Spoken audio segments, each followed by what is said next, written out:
कोई मुझे कहे ये जो बंदूक कंधे पर उठा करके निर्दोषों के मौत के घाट उतारने वाले लोग, कोई माओवादी होंगे, कोई आतंकवादी होंगे, वो किसी न किसी के तो बेटे हैं। मैं उन मां बाप से पूछना चाहता हूं, क्या आपके बेटे से कभी इस रास्ते पर जाने से पहले पूछा था कभी आपने? हर मां बाप जिम्मेवारी ले। इस गलत रास्ते पर ले गया हुआ आपका बेटा निर्दोषों की जान लेने के पर उतारू है। न वो अपना भला कर पा रहा है, न अपने परिवार का भला कर पा रहा है, और न ही देश का भला कर पा रहा है। और मैं हिंसा के रास्ते पर गए हुए उन नौजवानों से कहना चाहता हूं, आप जो भी आज हैं, कुछ न कुछ तो भारत माता ने आपको दिया है, तब पहुंचे हैं। आप जो भी हैं, आपके मां बाप ने आपको कुछ तो दिया है, तब है।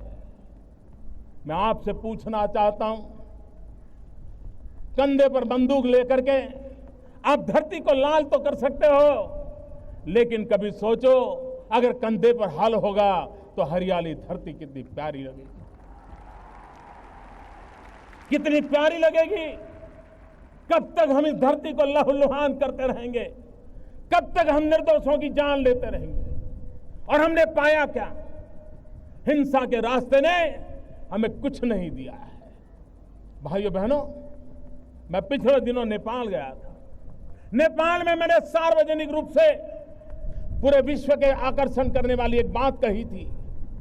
एक जमाना था सम्राट अशोक जिसने युद्ध का रास्ता लिया था, लेकिन हिंसा को देख करके युद्ध छोड़ बुद्ध के रास्ते पर चले गए थे।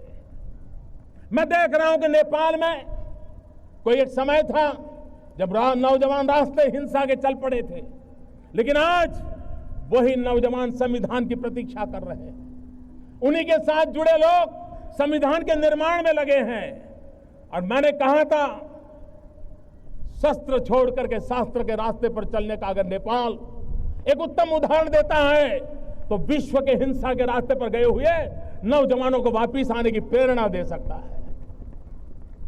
भाइयों बहनों, बुद्ध की भूमि नेपाल अगर संदेश दे सकती है, तो क्या भारत की भूमि दुनिया को संदेश नहीं दे सकती है? और इसलिए समय की मांग है, हम हिंसा का रास्ता छोड़े, भाईचारे के रास्ते पर चले। भाइयों बहनों, सदियों से किसी न किसी कारणवश सांप्रदायिक तनाव से हम गुजर रहे हैं। देश विभाजन तक हम पहुंच गए। आजादी के बाद भी कभी जातिवाद का जहर, कभी सांप्रदायवाद का जहर, ये पापाचार कब तक चलेगा? किसका भला होता है?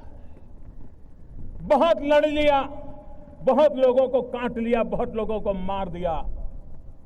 भाइयों बहनों, एक बार पीछे मुड़ करके देखिए, किसी ने कुछ नहीं पाया है